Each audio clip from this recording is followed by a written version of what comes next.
Pernahkah kamu bertanya mengapa air di bumi tidak pernah habis? Hal tersebut terjadi karena adanya siklus hidrologi. Siklus hidrologi adalah proses pergerakan air yang berlangsung secara alami dan terus-menerus. Tahapan pertama yang terjadi dalam proses siklus hidrologi adalah penguapan. Penguapan akan kita bagi menjadi dua, yaitu evaporasi dan transpirasi. Evaporasi terjadi ketika molekul-molekul air yang berada di permukaan bumi terkena energi panas yang dihasilkan sinar matahari, sehingga molekul-molekul itu akan bergerak dengan cepat lalu terpisah dari gaya kohesi yang diikatnya, sehingga molekul-molekul air akan berubah bentuk menjadi uap air. Jenis penguapan lainnya adalah transpirasi.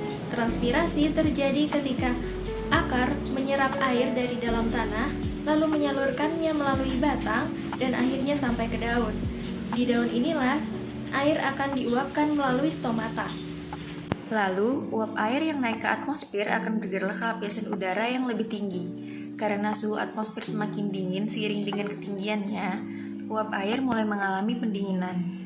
Ketika udara mencapai titik jenuh, yaitu kondisi di mana udara tidak dapat lagi menampung uap air, maka uap air akan mulai berubah bentuk menjadi tetesan air.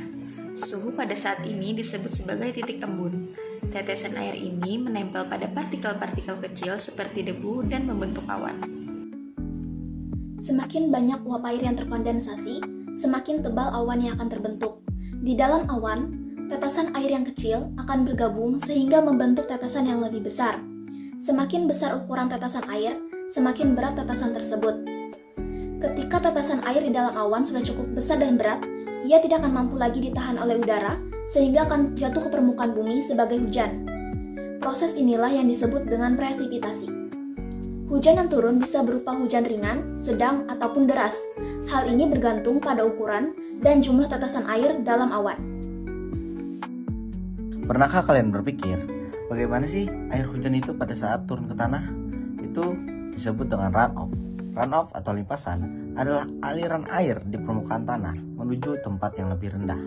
Runoff merupakan salah satu bagian dari siklus hidrologi.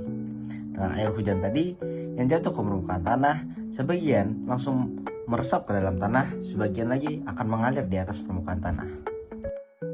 Infiltrasi adalah proses meresapnya air ke dalam tanah melalui permukaan. Air hujan yang jatuh ke bumi sebagian akan mengalir di permukaan sebagai aliran permukaan dan sebagian lagi meresap ke dalam tanah. Proses ini dipengaruhi oleh jenis tanah, vegetasi, serta curah hujan. Tanah yang gembur dan banyak ditumbuhi tanaman akan lebih mudah menyerap air dibandingkan tanah padat atau beraspal. Infiltrasi sangat penting untuk menjaga keseimbangan air, tanah, mencegah banjir, dan mendukung kehidupan tanaman. Karena itu, menjaga area resapan seperti hutan dan taman kota sangatlah penting.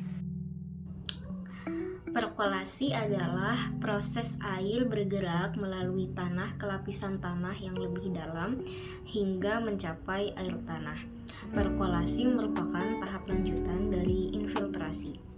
Proses perkolasi ini yang melibatkan yang pertama air hujan meresap ke dalam tanah melalui pori-pori tanah, kemudian air bergerak secara vertikal dan horizontal menuju muka air tanah, lalu air mencapai air tanah yaitu air di bawah permukaan tanah.